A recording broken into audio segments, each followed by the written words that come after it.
We are witnessing, this is the collapse of an entire stablecoin. These are not small numbers, from 30 billion to 13 billion. That's absolutely massive. I recommend all investors to proceed with caution. Just because it has survived thus far doesn't mean it can't come crashing down all of a sudden.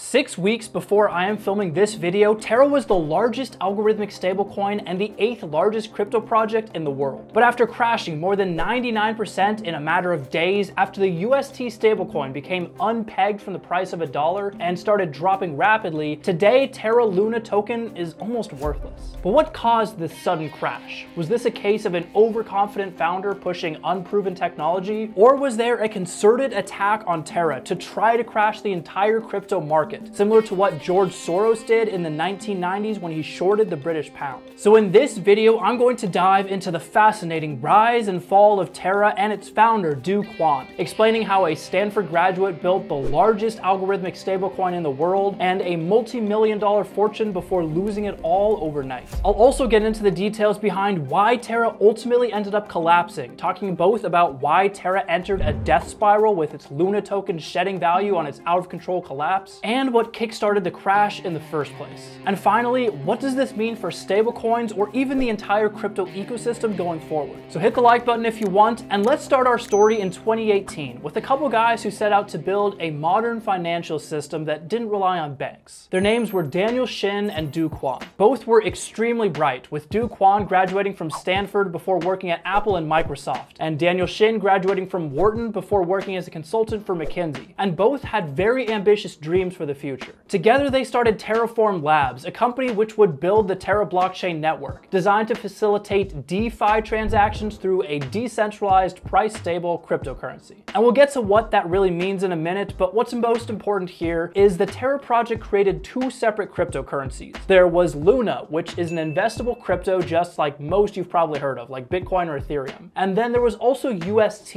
a crypto that was pegged to the price of the dollar, making it what's known as a stablecoin. Now, UST was a little unique from other big stablecoins like, say, Tether, in that it was an algorithmic stablecoin. So other projects like Tether keep the price of a coin at $1 by keeping $1 in reserve for every coin that is minted. UST doesn't do this. It keeps its price stable by moving money between Luna and UST. So if UST drops in value, the network can move money into UST from Luna. And if it goes above $1, it can go the other way. This effectively stabilized the price without needing billions of dollars in cash stacked away somewhere. And it worked really well for a year and a half from 2020 through 2022, until all of a sudden in early May 2022, it stopped working. Now, Terra had faced some controversy since its inception. After reading Terra's 2018 white paper laying out its algorithmic stablecoin, crypto analyst Cyrus Younessi sent a note to his boss, warning the project could enter a death spiral where Luna's price crashing could bring down UST with it. Hedge fund manager Kevin Shu similarly expressed his skepticism of the project, saying, "Most of the time, if you can't find where the yield is coming from, then effectively it's coming from future bag holders." But these doubts did nothing to temper the fervor among the Terra community, which called themselves lunatics. Get it? Lunatics? And they had some really heavy hitters behind them. Pantera Capital was a hedge fund that put $1.7 million behind Luna, which it eventually cashed out for around $170 million over the past year. Mike Novogratz, CEO of Galaxy Digital, also invested heavily in Terraform Labs, and even got a giant tattoo of Luna on his shoulder, which after Luna's collapse, he might be rethinking right about now. And Do Kwon was similarly seemingly immune to outside criticism, saying in an interview with popular Twitch streamer Alexandra Botez, 95% are gonna die. Yeah. 95% are going to die. But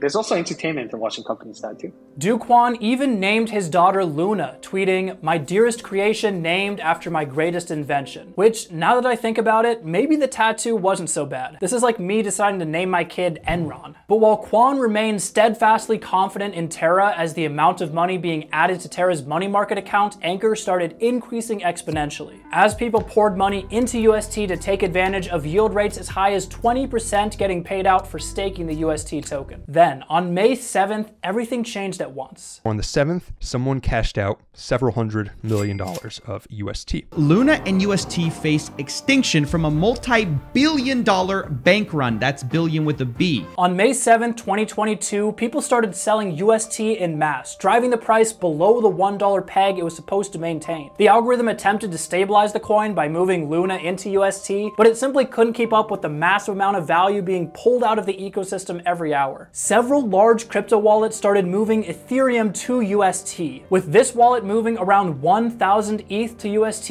every few minutes. It's not known for sure who this wallet belonged to, but many speculated it was Jump Capital, one of Terra's largest backers, trying to save the peg on UST by transferring new value into it. Other large companies and Do Kwon himself began selling hundreds of millions of dollars worth of Ethereum and Bitcoin, trying to stabilize the price, with the Luna Foundation Guard selling 80,000 Bitcoin in vain, just trying to stop the bleeding. But the price of UST kept dropping, and Luna's value was quickly exhausted, sending that coin's value to basically zero. But these actions, far from restoring UST to its peg at $1, the massive selling of Bitcoin and Ethereum ended up driving down those coins' values substantially, where we can clearly see Ethereum's price drop sharply on May 7th and the following days due to money flowing into UST. When the dust settled, UST was completely unpegged from the dollar, and Luna token was essentially worthless. Overnight, young crypto millionaires were left with nothing, with stories popping up on social media of students who could no longer afford tuition since they had gambled it all in Luna, and subreddits being created as support groups for investors who lost everything overnight. The impact that this had on investors in Terra and the crypto world as a whole is hard to overstate. I think a lot of us are numb to the wild swings in crypto at this point, but there were real people who lost their savings because this project collapsed. Even people not directly invested in Terra were hurt, as it dragged down the prices of Bitcoin and Ethereum over the past few weeks. But how did all this happen? How could the coin completely collapse overnight, and what started that collapse in the first place? Well, there's a growing contingent online that seems to think this might not have all been an accident. Maybe Terra was playing on the edge of a cliff, but someone may have intentionally pushed it off the edge. So first off, why does UST temporarily dipping in value cause the entire ecosystem to collapse? I thought the whole point of a stablecoin was that it would be,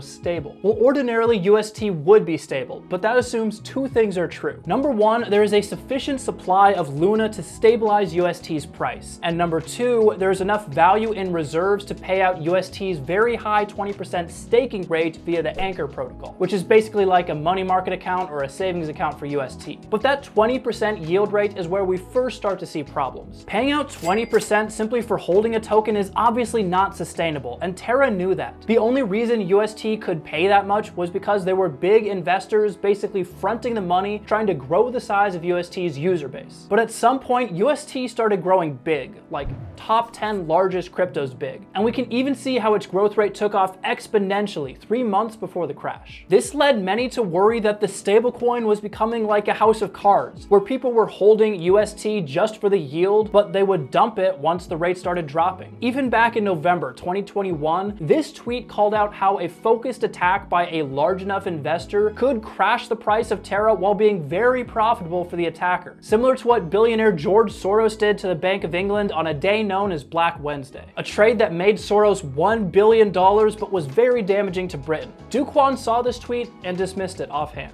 Now, did something similar happen here? Did a shadowy crypto billionaire intentionally take out Terra? Well, as of today, no one knows for sure why Terra collapsed, but here's my take. Bitcoin and cryptos in general were down in 2022, as were most tech-related investments. Money was leaving the crypto ecosystem. Even stablecoins like USDC saw slowing growth or even slight decreases, despite having dollars in reserve to back up the price. In this environment, a whale, a giant holder of hundreds of millions worth of UST, started selling. Now, it's not clear why this person started selling, but many speculate it was a coordinated attack against Terra. This Twitter thread by On-Chain Wizard dissects how someone could effectively short Bitcoin, betting that its price would go down, and then sell a bunch of UST. If they could sell enough UST at once, this would be too much for liquidity pools at Binance or Curve to absorb, so LFG, the Luna Foundation Guard, would have to start selling Bitcoin to shore up the value. If this then triggered a large enough drop in UST, it could cause huge amounts of Bitcoin to be sold sold in a very short amount of time, dropping the price of Bitcoin itself, which would in turn make the whale's short position very profitable. That thread calculated that the attacker could have made as much as $815 million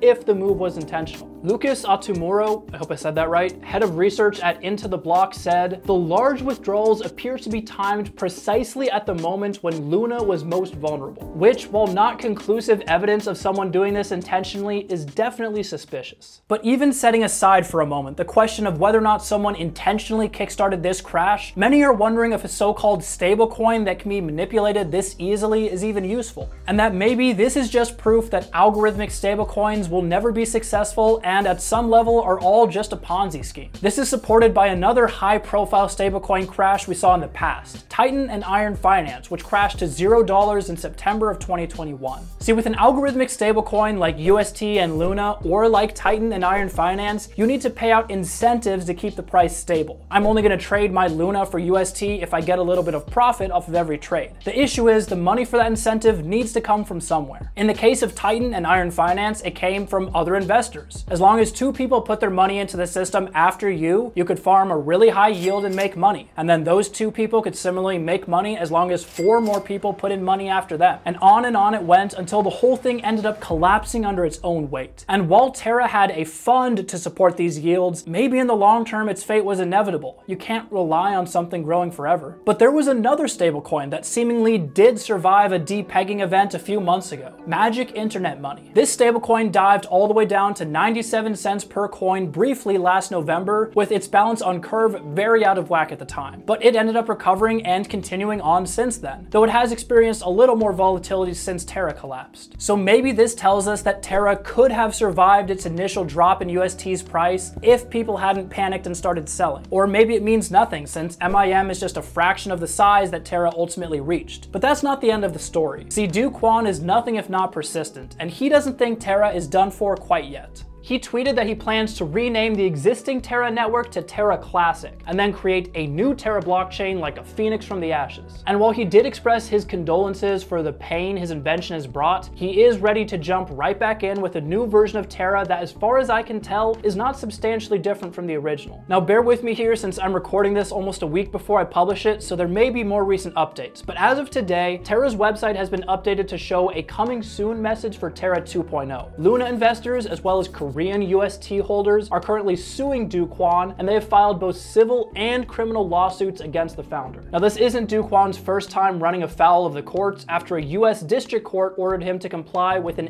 SEC subpoena in February. And seeing how cooperative he was there, we'll see how he reacts to being sued. We may not know for a while why Terra ultimately ended up collapsing, but I think there are a few lessons we can take away. We all know cryptos are volatile and potentially dangerous, but this is a good reminder never to invest more than you can afford to lose.